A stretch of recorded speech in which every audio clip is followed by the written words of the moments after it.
¿de dónde vienen realmente los derechos humanos?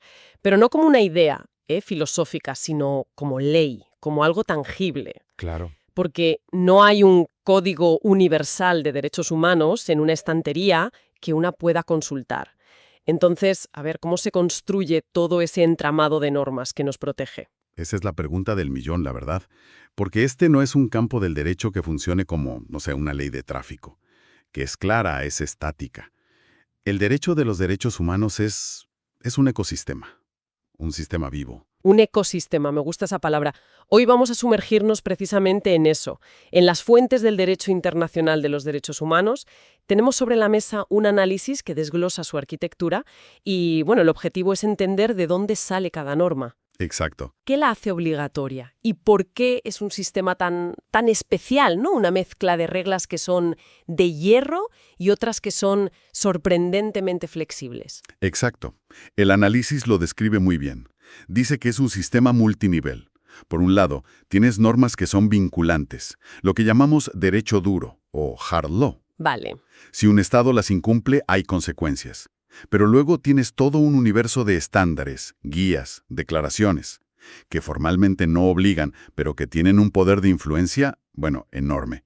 Es el famoso soft law. El derecho blando. Eso es.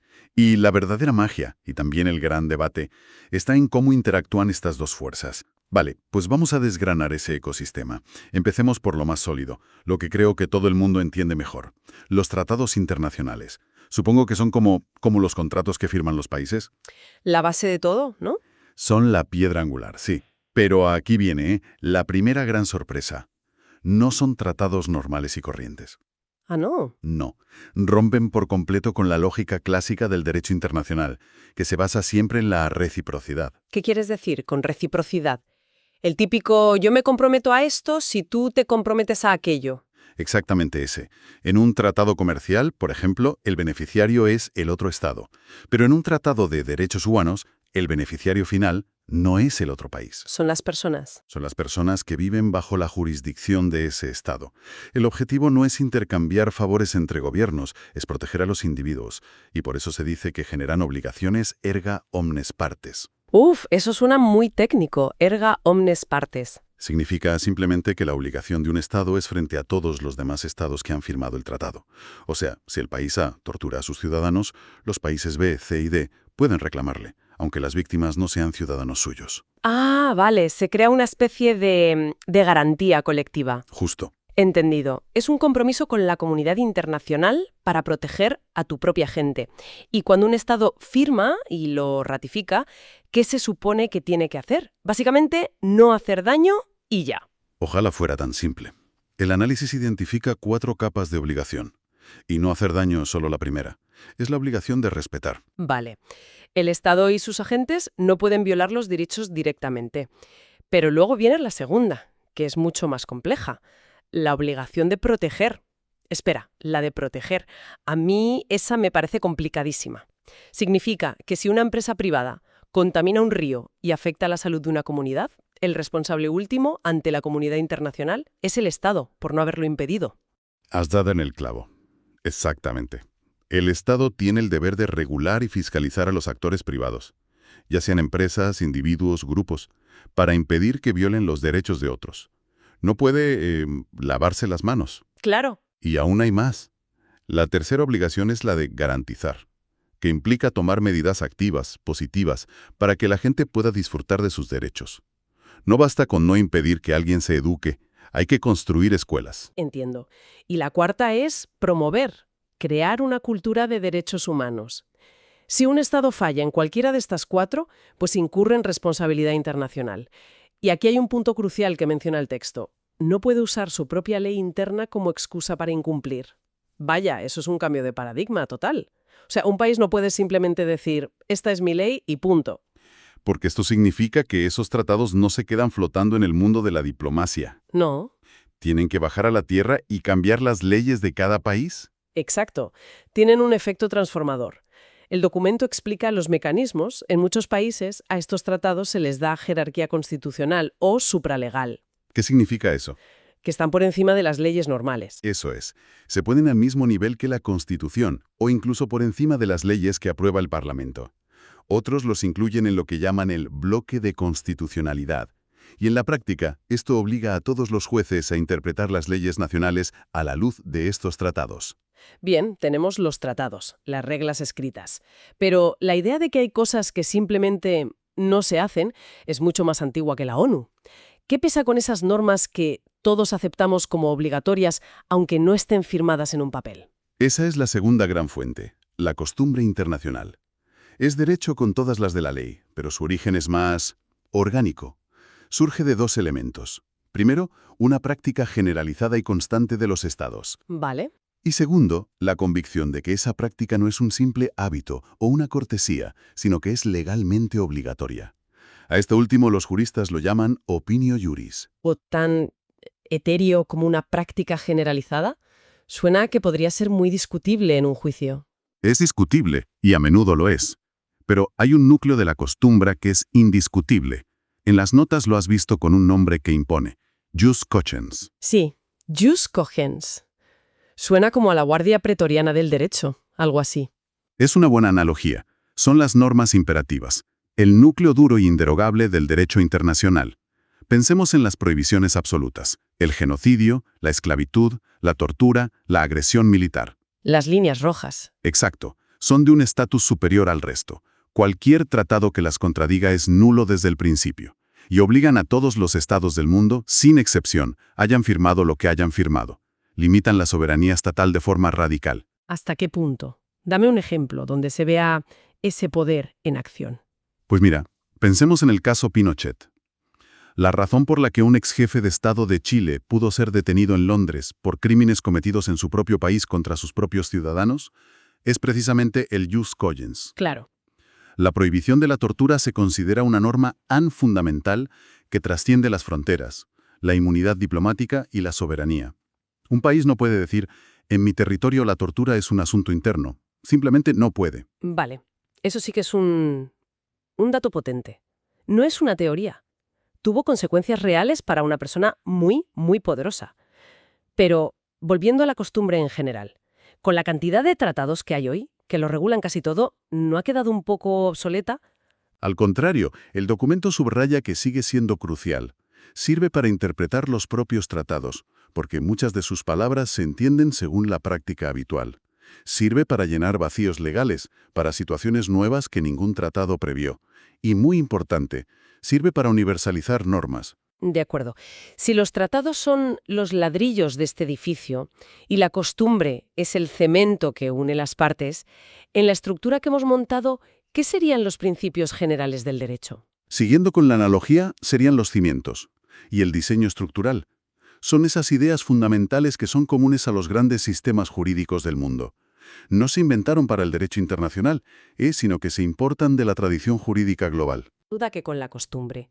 Dignidad humana o buena fe suenan muy bien en un discurso, pero ¿cómo usa un juez algo tan abstracto para decidir un caso concreto sobre, no sé, una ley de pensiones? Es una pregunta Excelente, porque ahí está su función real. El documento lo resume en una triple función práctica. Primero, son una guía de interpretación. Si una norma de un tratado es ambigua, el juez debe elegir la interpretación que mejor proteja la dignidad humana. Ajá. Segundo, sirven para suplir lagunas.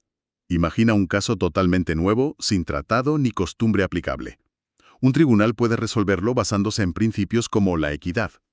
Y tercero, dan coherencia a todo el sistema. No son la herramienta principal, pero son la red de seguridad que sostiene todo el edificio. Entendido. Ladrillos, cemento y cimientos. Hemos cubierto el derecho duro, pero ahora llegamos al concepto que más me choca. El derecho blando o soft law. Es que el nombre ya de por sí parece una contradicción. ¿Cómo puede el derecho ser blando? ¿Es ley o no es ley? Es la zona gris, y es, para mí, el área más dinámica y fascinante de todo el sistema.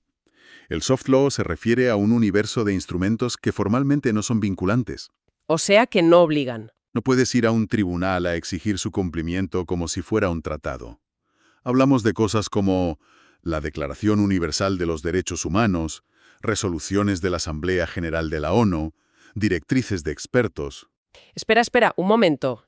¿Me estás diciendo que la Declaración Universal de los Derechos Humanos, probablemente el documento más famoso del siglo XX, es soft law, que no es legalmente obligatoria? Técnicamente, cuando se adoptó en el 48 no lo era. Era una declaración de aspiraciones, un ideal común. No era un tratado. Pero aquí está la magia del sistema, y la clave de por qué el soft law es tan importante. Aunque no nacen siendo obligatorios, el análisis deja claro que producen efectos jurídicos reales. Y muy potentes. ¿Cómo? De varias maneras. Influyen en los jueces, que los citan para reforzar sus sentencias. Orientan las políticas públicas, porque muchos países redactan sus constituciones inspirándose en ellos. Y, lo más importante, a menudo son el germen de futuro derecho duro. ¿El borrador? Son el primer borrador de lo que, con el tiempo, se convertirá en costumbre internacional o en un tratado vinculante. Muchísimas de las normas de la Declaración Universal hoy son consideradas costumbre internacional obligatoria o han sido incluidas en tratados. O sea que es una especie de campo de pruebas para futuras leyes. Un lugar donde se experimenta con nuevas ideas antes de que se conviertan en obligaciones formales. Esa es la analogía perfecta. De hecho, el documento que analizamos usa una expresión muy potente. Lo llama el laboratorio normativo del derecho internacional de los derechos humanos. El laboratorio normativo es el espacio donde se debaten y forjan los consensos sobre los nuevos desafíos, derechos digitales, cambio climático, inteligencia artificial. Lo que hoy es una simple recomendación blanda de un comité de expertos, en 10 años puede ser una norma consolidada de derecho duro. Vale, ahora veo el ecosistema completo. Tenemos los tratados firmados, la costumbre aceptada, los principios fundamentales y este laboratorio de soft law. Pero, ¿qué pasa cuando chocan? ¿Hay una jerarquía clara? Un tratado siempre le gana a la costumbre. Más que una pirámide rígida, el documento describe un sistema Interconectado. y funcional. No compiten entre sí, se complementan. Cada fuente tiene una función específica. A ver, Los tratados aportan claridad, especificidad y el consentimiento expreso de los estados.